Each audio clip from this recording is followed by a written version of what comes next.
sing the first and the last verses and Carter will lead us in prayer before we have a Bible. There's a land that is fairer than day, and by faith we can see it afar. For the Father makes open the way to prepare us a dwelling place there. In the sweet by and by, we shall meet on that beautiful shore. In the sweet by and by, we shall meet on that beautiful shore. To our bountiful Father above, we will offer our tribute of praise for the glorious gift of His love and the blessings that hallow our days. In the sweet by and by, we shall meet on that beautiful shore. In the sweet by and by, we shall meet on that beautiful shore.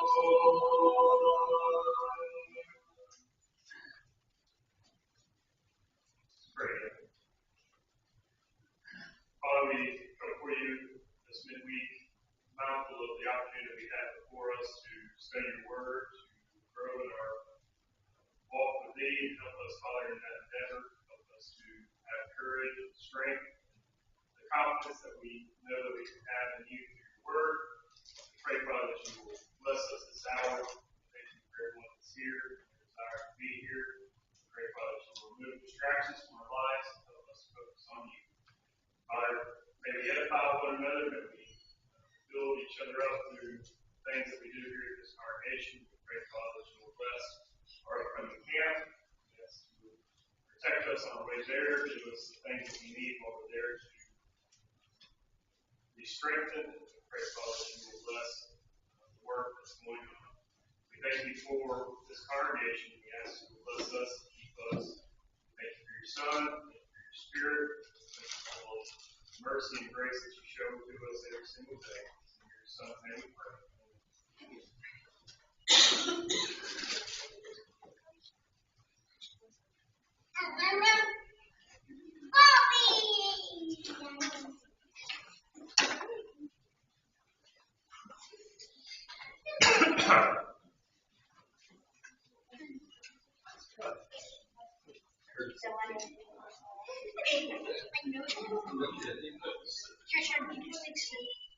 Can you say that?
All right.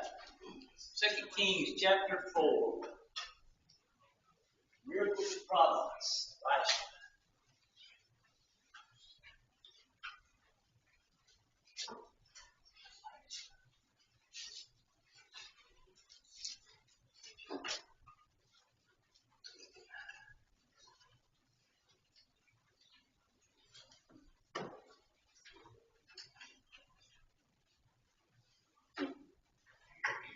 Jeremy, you want to start for us? 2 Kings 4.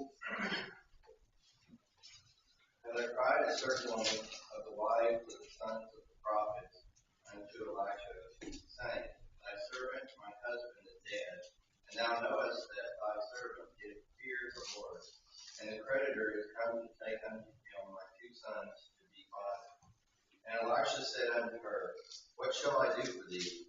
Tell me, what hast thou in the house? And she said, Thine handmaid hath not anything in the house, save a pot of oil. Then he said, Go, borrow the vessels brought of all thy neighbors, even empty vessels, borrow not a few. And when thou art come in, thou shalt shut the door upon thee and upon thy sons, and shalt pour out into all the vessels. Thou shalt set aside that which is full. So she went from him and shut the door upon her and upon her sons, who brought the vessels to her, and she poured out. And it came to pass, when the vessels were full, that she said unto her son, Bring me yet a vessel. And he said unto her, There is not a vessel more. And the oil stayed. Then she came and told the man of God. He said, Go, sell the oil, and pay the debt, and live thou and thy children of the rest. Kurt. And it fell on a day that Elisha passed Shunem. There we go. Shunem, where was a great woman, and she constrained him to eat bread. And so it was that as often as he passed by, he turned in thither to eat bread. And she said unto her husband, Behold, now I perceive that this is the holy man of God which passes by us continually. Let us make a little chamber, I pray thee, on the wall, and let us set for him there a bed and a table, and a stool and a candlestick. And it shall be, when he comes to us, that he shall turn in thither. And it fell on a day that he came thither, and he turned into the chamber and lay there. And he said to Gehazi, his servant, Call this Shunammite. And when he had called her, she stood before him. And he said unto him, Say now unto her, Behold, thou hast been careful for us with all this care. What is to be done for thee? Wouldst thou be spoken for to the king, or to the captain of the host?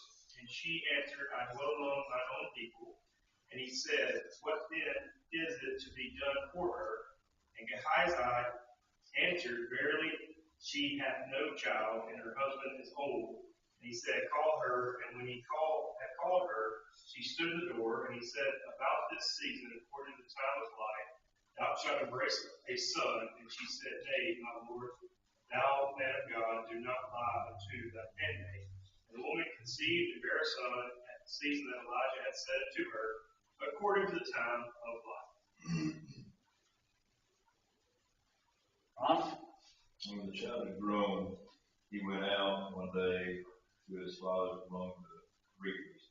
And he said to his fathers, O my head, my head. And the father said to his servant, Carry him to his mother. And when he had lifted him and brought him to his mother, the child sat on her lap till noon, and then he died. And she went up and laid him bed of the man of God. And she went behind him and went out. And she called her husband and said, Send me one of the servants and one of the donkeys, and I may quickly go to the man of God and come back. And he said, Why will you go to him today? It's neither new moon nor Sabbath. So she said, All is well. And then she saddled the donkey, and her servant urged the animal on. Do not slacken the pace for me unless I tell you. So she set out and came to the man of God on Mount Carmel. And when the man of God saw her coming, she said to Gehazi, his servant, Look, Shunammite, run at once to meet her and say to her, Is all well with you? Is all well with your husband? Is all well with the child? And she answered, All is well. And when she came to the mountain, to the man of God, she caught hold of his feet. And Gehazi came and pushed her away. But the man of God said, Leave her alone. She is in bitter distress, and the Lord has hidden it from me and has not told me. Then she said, Did I ask my Lord for a son? Did I not say, Do not deceive me? She said to Gehazi, Tie up your garment and take my staff in your hand and go. If you meet anyone, do not greet him, and if anyone greets you, do not reply. And lay my staff on the face of the child. And then the mother of the child said, As the Lord lives and as yourself live, I will not leave you. So he rose and followed her. Gehazi went ahead and laid the staff on the face of the child, but there was no sound or sign of life. Therefore he returned, met him, and told him the child has not awake. And when Elisha came to the house, he saw the child lying dead on the bed. So he went in and shut the door behind the two of them, and prayed to the Lord. He went up and lay upon the child, and put his mouth upon his mouth, and his eyes upon his eyes, and his hands upon his hands. And he stretched himself upon the child, and the flesh of the child waxed warm. Then he returned and walked in the house to and fro, and went up and stretched himself upon him. The child sneezed 7 times, and the child opened his eyes. And he called Gehazi and said, Call the Shunammite. So he called her. And when she was come in unto him, he said, Take up thy son. Then she went and fell at his feet, and bowed herself to the ground, took up her son, and went out. Elisha came again to Gilgal, and there was a dearth in the land. And the sons of the prophets were sitting before him. And he said unto his servant, Set on the great pot, and seethe the pottage for the sons of the prophets. And one went out into the field to gather herbs, and found a wild vine, and gathered thereof wild gourds, his lap full, and came and spread them into the pot of porridge, for they knew them not. So they poured out for the meat to eat.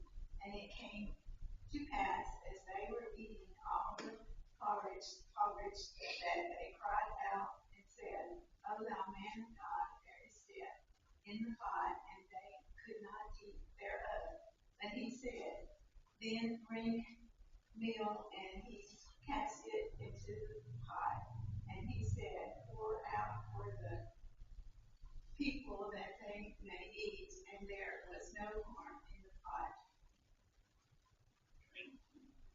There came a man from Baal-Shalisha, and brought the man of God bread to the first fruits, 20 loaves of barley, and full ears of corn, and husk thereof. And he said, Give to the people that they may eat. And his servitor said, What should I set this before 100 men? He said to him, Give the people that they may eat. And he set it before them, and they did eat and left their tongue according to the word of the Lord. Very good. Thank you. Question number 1 on your sheet says, what was the relationship of the woman to God that her husband had died in verse number 1?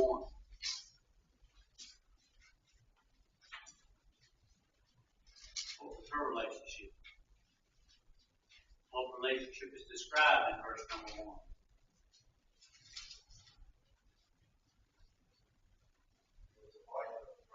All right, she was the wife of one of the prophets. They had the school of prophets throughout Israel at this time, and Elisha would go from one school to another, or to school and teach, or work with them. And this particular woman was, her husband had died. We can deduce from that the prophets then were possibly married. There was not any restriction upon them as far as having to be celibate or not married. So we see that. She ran into a problem. Her husband died. She was not, or did not have the means to pay her debts, and so her debtor, the one that she owed to, came to collect. How was the payment supposed to be made by this woman for the debt of her husband?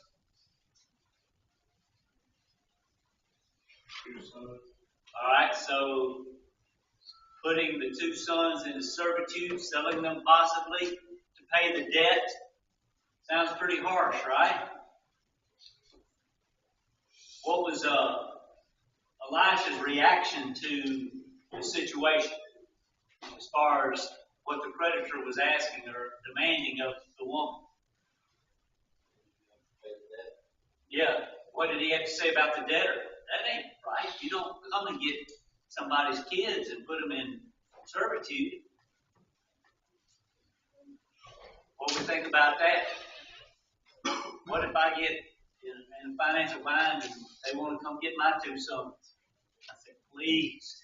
Here. No. It was a part of the law of Moses, as far as that goes. It is also a part of the Grecian law. It's a part of the Roman law.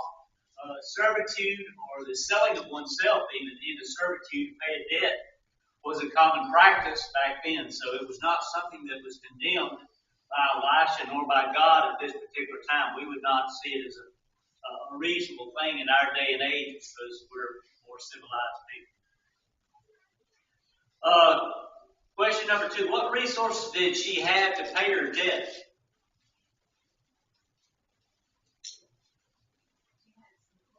All right, she had a pot of oil. That's all that she had that was of any value that she thought that she could use in order to be able to pay her debt. But evidently what she had was not sufficient to do what needed to be done or what was owed in that particular situation. So what did Elisha tell the woman to borrow from her neighbors? Verse number 3. Pots or vessels. All right. How many? All right. So do you think that might have been a little bit of a challenge to her faith?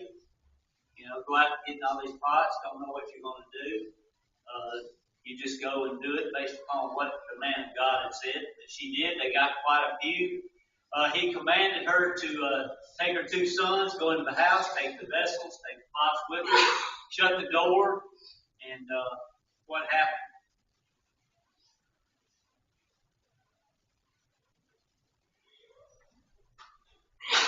As she poured the oil from her pot into the other pot, and she continued to do that, they would bring her another vessel, and she'd do that. What finally happened? They ran out of what? Before what? Fill in the blanks. They ran out of vessels before they ran out of oil. When did they run out of oil? Or when did the oil stop reproducing? At the very minute she had filled up all those vessels. So if she'd had 10 more vessels, it would have filled up 10 more vessels. So God miraculously took care of this woman. She went back to Elisha and said, he told her to take that, pay the debt, and then live off the rest of it. It did not continue to fill up in that respect like it did with the situation with Elijah when he was fed by the woman. And but it did provide for this woman and her sons at this particular time. The second session, all right, the second section in this is when Elisha is traveling and goes through Shunem. Question number 5, what did the woman see in Elisha? Or I'm sorry, number 4, who was it that provided for Elisha on his travels through Shunem? Who was it that provided for Elisha? Verse number 8. A great woman, all right? Tell me what we're looking at here as far as why was she a great woman? Does the Bible tell us? Huh? All right, it infers something. Must have been well off in that respect. Had some money. She had a house and a husband and the means to take care of him and the means to make a room and a place for him to stay within the house. So that would have been one of the definitions of great. I think there's another study sheet right over here. That would be one of the definitions that was great. But I was wanting to emphasize in the next question, what did the woman see in Elisha? Why did she want to or decide to do what she determined to do? All right. She thought within herself that he was a holy man. How would a person determine that? If they were to look at me and you, would they say he or she must be a holy man? We need to help them out to take care of them. Do people think of us as being holy? I would hope so. I would think that, if we live the right kind of life, an example for them, they may not see us as Prophet Elisha, but we should set the example before them, that it does make a difference as far as how people see us. And so because of that, she was wanting to help him out. Why is she a great woman? She had great means. She saw things spiritually minded. She wanted to help. All these things are significant in the life of this woman that made her great. What do we know about her husband?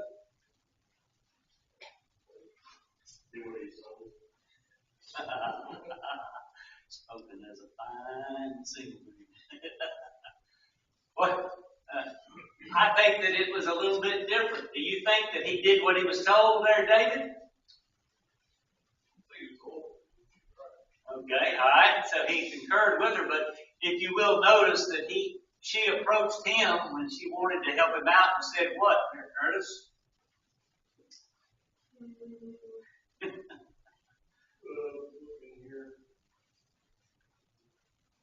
She asked him, or before she did anything, she put it through him or passed it through and got his approval on it. So she did not make the determination. So I think that another aspect of her as far as a great woman was that she understood the way that God has laid things out as far as authority and the home and that sort of thing. We see nothing within this man other than the fact that he agreed with her and went on and let her do what she wanted to do. So she had the ability to do some things because of him, but she also understood or showed in the context here that she understood that she couldn't usurp the authority there and just do what she wanted to do without being able to check with her husband about that first. Any questions or comments about that? One thing I'm reading here is where it says she was a great woman. Chaldean, it said a woman that it was described as a woman fearing God. That in the Arabic was translated a woman known or distinguished for piety. Okay, so she was a spiritually minded woman. And that's exactly if you translated it from the exact word, that's what it's telling us. The greatness was the fact that she was spiritually minded. Also, it does show that there is a great opportunity as far as women are concerned. Men in the church need women to help and do all that they can as far as the furtherance of the church, and they're not limited to a great degree, we understand that the Bible restricts them as far as public participation or leadership. But other than that, there's a lot that they can do. Number 6, what was the response of Elisha to the woman's generosity?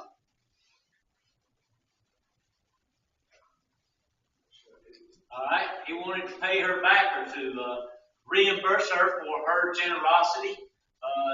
He asked her, do you want me to go to the king or do you want me to go to the officer? If Elisha had great influence, he could have helped her out in a lot of different ways. But she responded by saying, I dwell among my own people, verse number 13. Anybody have any idea about what that might mean? She didn't want him to go to the king. Go ahead, Curtis. All right, so she was happy with her position, what she had. She wasn't seeking political ambition or power or anything to that effect. And so she was satisfied with that.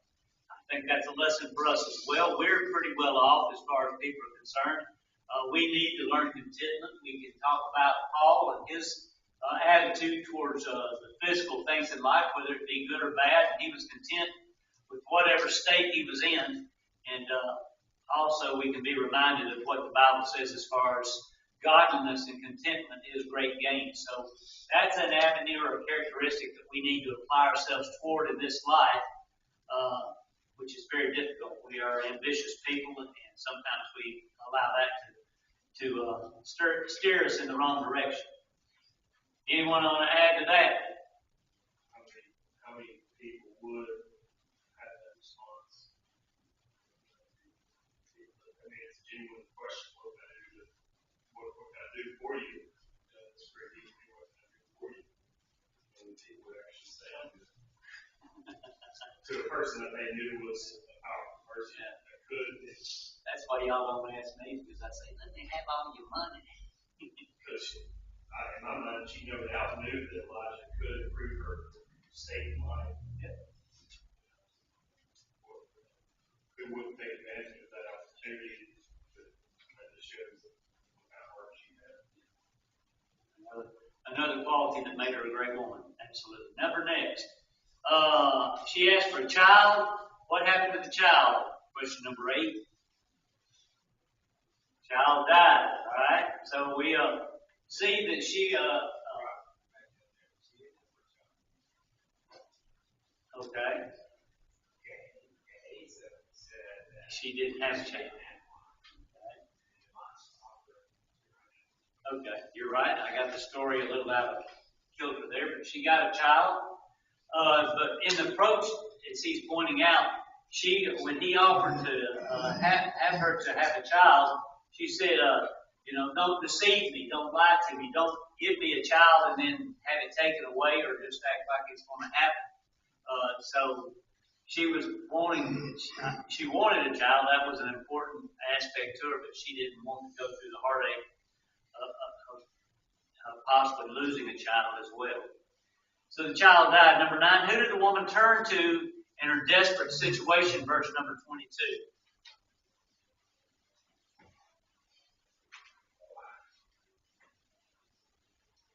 Man of God. All right, the man of God. She went to her husband and said, give me a donkey and let me go try to find him. And so she went to the source where she could get the most help. It's just an example of how she had a godly mind. A lot of people, when they run into trouble and heartache like this, they go in a lot of different directions as far as trying to ease their sorrow, their heartache, that sort of thing, as opposed to turning to God. Number 10, what was her response to Gehazi about her situation? He went to her and he asked her, what? All's well. All right. He had asked her, is everything okay with you? Is everything okay with your husband? Is everything okay with the child? And what did she say? All is well. Was she telling a story?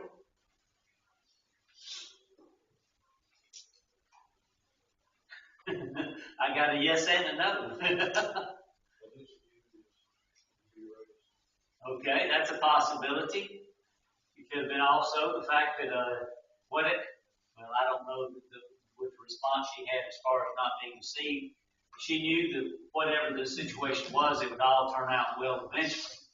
That would be with her initial response to having a child. That's kind of hard to believe, but she was not. Maybe she was just hesitant to tell Gehazi because he was the servant, and it wasn't actually Elisha. So she said, "I'm okay. Just I need to go see." We might do it that way as well. So. Number 10, 11, describe the process of restoring the life to the child. Elisha laid on him, breathed on him. Why did he do all that? That child would not have come back to life if he hadn't gotten on the child and breathed into his mouth, put his hands on his hands. True or false? I would assume too. I would assume that there was a reason behind it. My point is this. We don't understand exactly how God operates or does things in this life. Of course, this was a miraculous situation here, but God tells us to do certain things in life that we are to do, and sometimes we don't understand completely why that's involved. The world in general thinks that way as far as baptism is concerned. Why? Why get wet? Why get put in the water? What is the purpose of it? Other than the fact that God says to do it. And so we don't understand exactly the process of restoring the life of this child, but we know that it had to be done that way because he did it that way. 12. How did the woman react to the restoration of the life of her son? Verse number 37.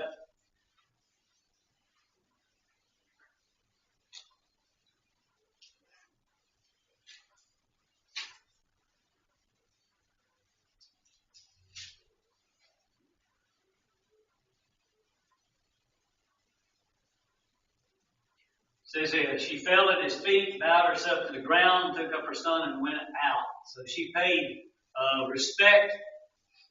I would say thanks. We understand that the Bible teaches completely that we are not to bow down or to worship man or angel. God only is the one that is to be worshipped. So she was not worshiping Elisha on this particular account, but she was showing her humility and thankfulness for what was done in her life. And so I think that's an important aspect of her. You talk about quality and characters. As you go through this process with her, you can see a lot of things that she indicates as far as what makes good people.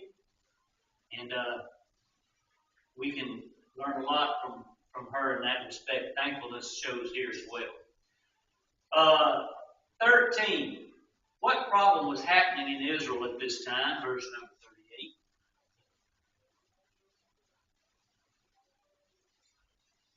There was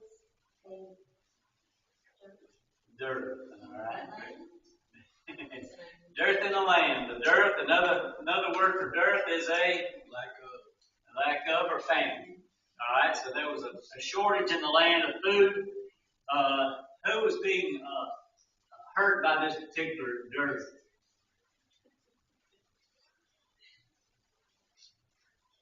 Just the heathens, right? No, everybody that was in the land was being affected by it. The prophets were being affected by it. Elisha was being affected by it. The regular people. Everybody was being touched by this problem.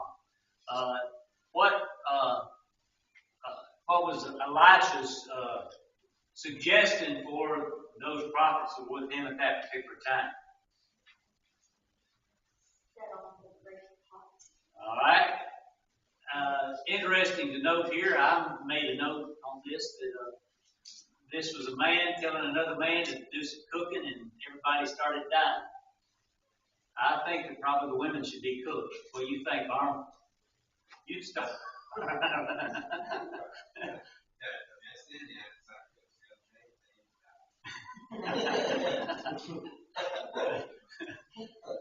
Okay, so we can't I just joking there. He told the man to get the pot out and put the pottage on and feed everybody there. What made or created the problem with the food? All right, they picked some bad food, some bad gourds, and put in there. Guess that just goes to show you need to be real careful who you have cooking too there. This is a great story about cooks. Number 15, how was the pottage made safe to eat? All right, that's kind of like cornbread, right? Cornbread makes everything. All right, and then the last one, how many people were fed by Elisha's miracle? Verse number 43. 100 men. All right, so question now. We've got 44 verses in this chapter. How many miracles were there? How many miracles? What was the first one?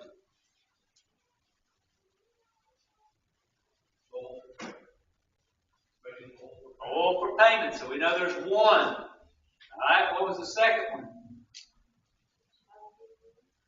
All right, the child being born to the woman who didn't have the ability to have a child.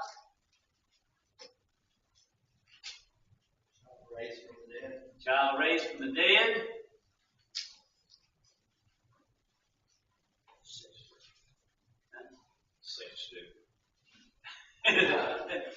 the reformation of the food. All right. Or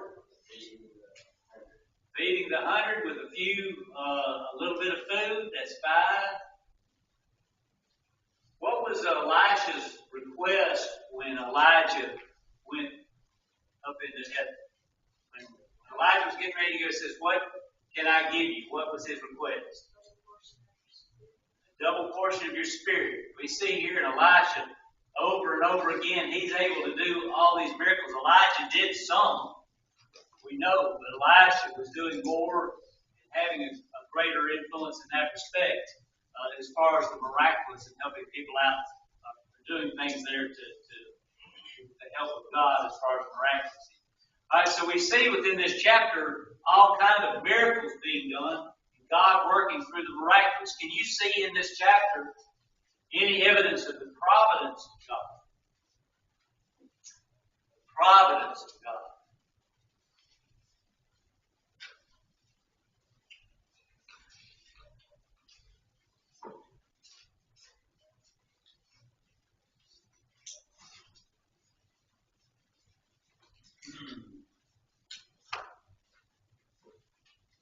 What about the woman just determining that she was going to help out Elisha?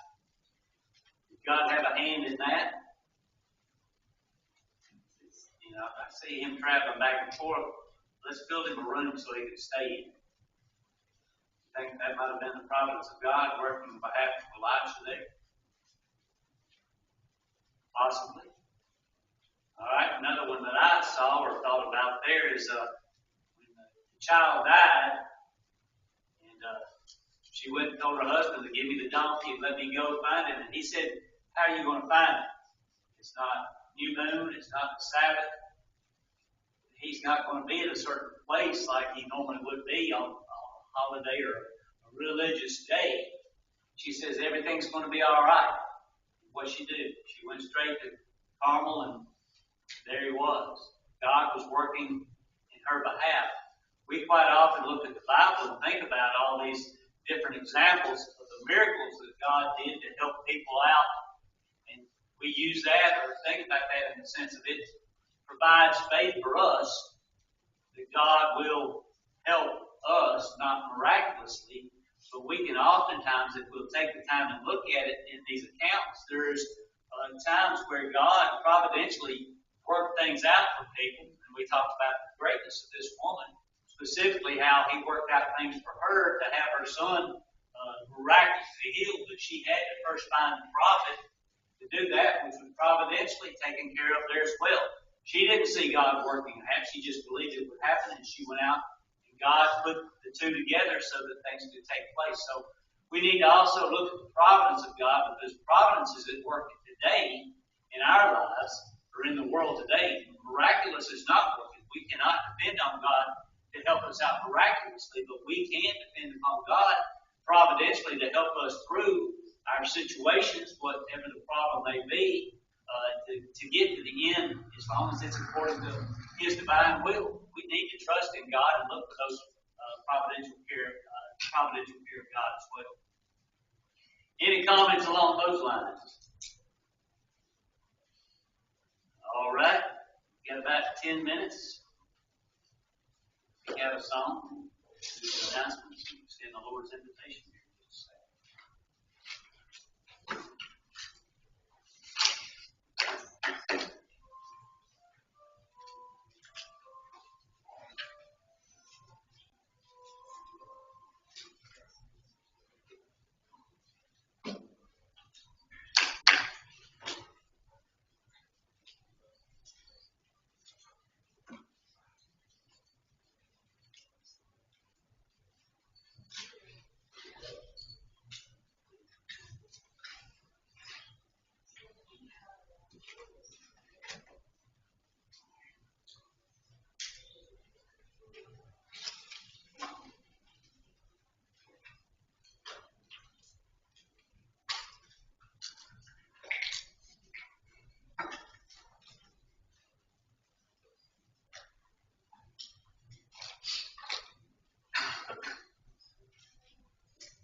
It basically worked out.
It's great to see everyone tonight. I want to remind everyone that camp will be coming up this Monday. We'll meet here at 10 a.m. here at the building Monday morning. Get loaded up and get organized and have a prayer and send off to, I guess, Chick-fil-A. There's a Chick-fil-A. Those brands spiking news. Been there, I think, 2 years. Yeah. Been there maybe a little over a year. 2 years, yeah. Yeah, it was there COVID year, right? I remember we stopped there in 2020. So, yeah, y'all can stop at Wendy's if you want. Just out of tradition. I know we are traditionalists, but I'll probably get Chick-fil-A. But that would be the new station exit. If you have made a last minute change of heart and want to go with us to camp, there's still plenty of space. No back out, so once you've agreed, you are locked in. Look for that. If you can't make it, please pray for camp and the safety and work that goes on there. If you want to come down and visit us for a day, it's always welcome. We love to have anybody come and spend a day with us and enjoy the fellowship that we have at camp. I'm looking forward to it. I hope that you are as well. This Sunday, we will have our justice services and we'll have a fellowship meal across the way. We will need to make some arrangements with all the camp supplies, so I know that we're very adaptable people and that we can make do, but we'll have a light sandwich meal, I believe sandwich and chips on Sunday, and then we'll have our second service after lunch that day. Dustin, you got the crystals that day? So fellowship meal this Sunday. On our prayer list, please continue to remember Brother Ronnie Martin, Rainses, Brother and Sister Rains, Ramona Bell, Kim Bennett, that's Bobby's sister. She'll be having a surgery about mid-June related to her cancer. So we want to pray for that. We want to pray for Bobby. You know he's not feeling well when he gets home from work on Wednesdays. He's worn out. So pray for Bobby and his health. David was telling us that the gentleman that he worked with for many years now, John Baker, he had part of his intestines and colon removed, and he's not doing well at all. Very serious situation. He's requested prayers for his health and his recovery, but he's struggling. I believe he does live in the Greenbrier area, so we want to pray for him. Let's see if I've got anybody here that needs to know about this. I believe there was a student in Robertson County who was in a car accident. There was the boy passed away. Jay Herrera. But all of them was injured in the accident. All right, please pray for that family and their recovery and their loss. You know, a lot of people will be affected by that. So continue to remember them this week. Teacher's assistant in high school that had for recovered, James Robertson, she's trying to take her back to hospital. Please pray for Paige Robertson. Anyone else that we need to mention at this time?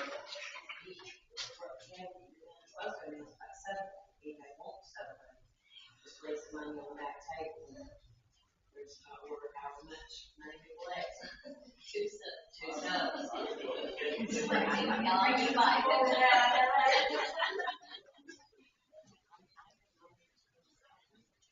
All right. If you want to throw in some money for a Subway order on Sunday, we'll do that.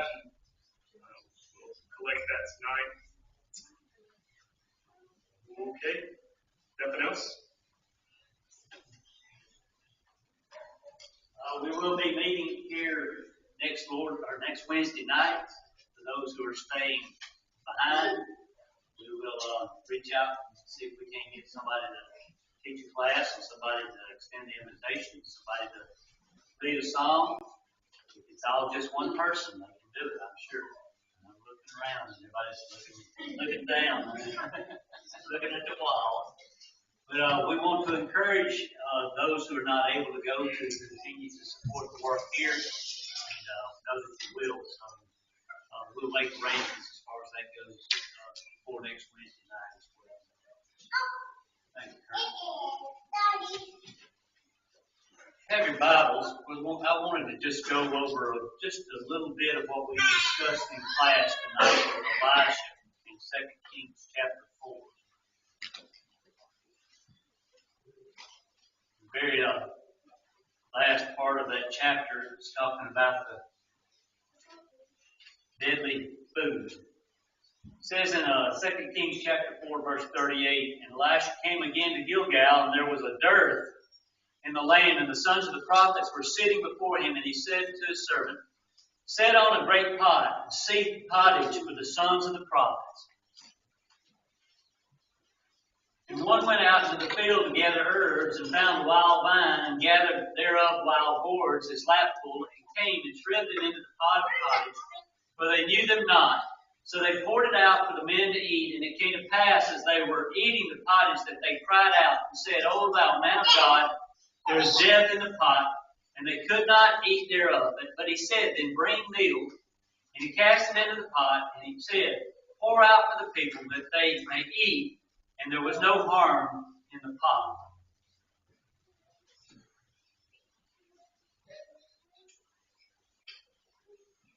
Being hungry, being famished.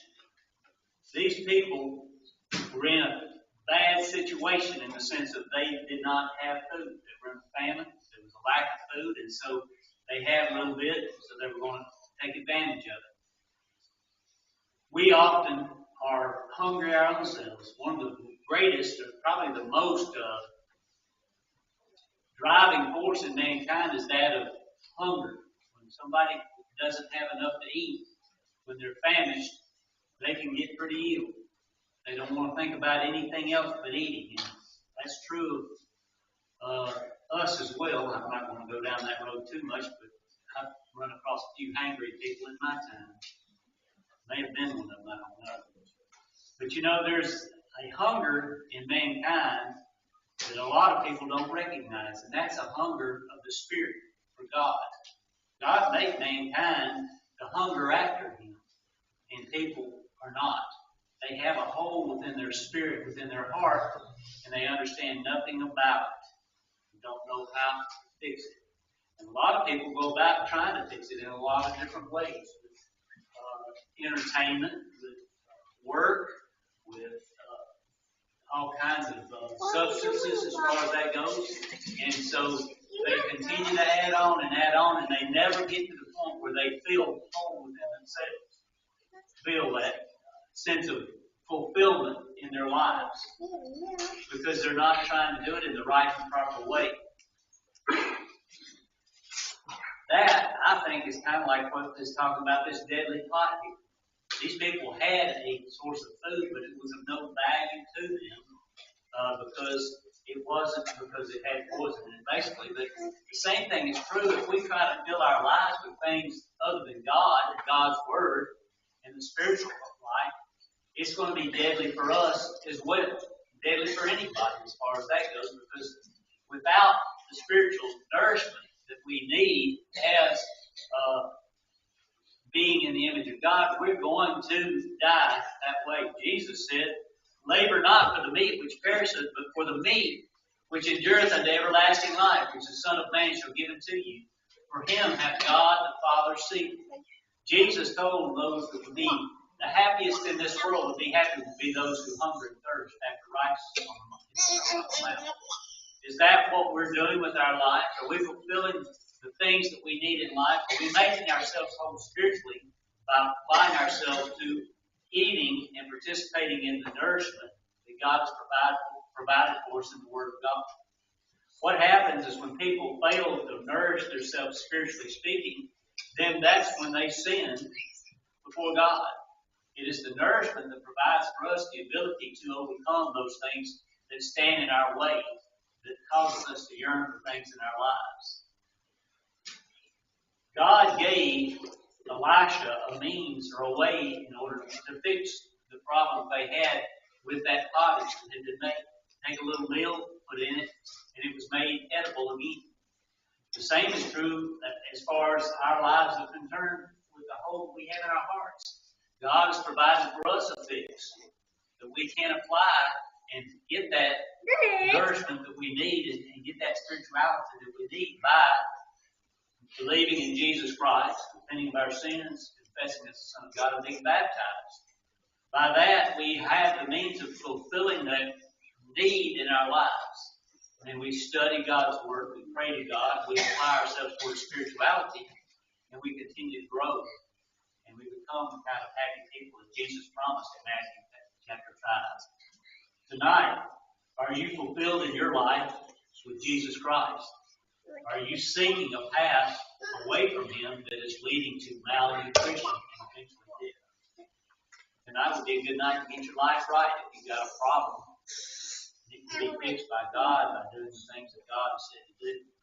We'll sing an invitation song, number 714. If you need to make a change, I hope that you will. While together we stand while we sing. When we walk with the Lord in the light of His word, what glory He sheds on our way, while we do His good will, He abides with us still. And with all who will trust and obey, trust and obey, for there's no other way to be happy in Jesus. But to trust and obey, then in fellowship sweet, we will sit at His feet, or will walk by His side in the what He says we will do. Where He sends we will go. Never fear, only trust and obey. Trust and obey. For there's no other way to be happy in Jesus. Must you trust and obey. Dear Heavenly Father, thank you for this time we can together and study your word. Lord, thank you for Lord, and all the information we have. Thank you for your word and your Son who died on the cross for our sins. We have no death. Please watch over all the sick that are on our sick list. Lord, please do it all in Jesus this time. Lord, please watch over us the next time we meet. Forgive us for all our sins. In Christ's name we pray.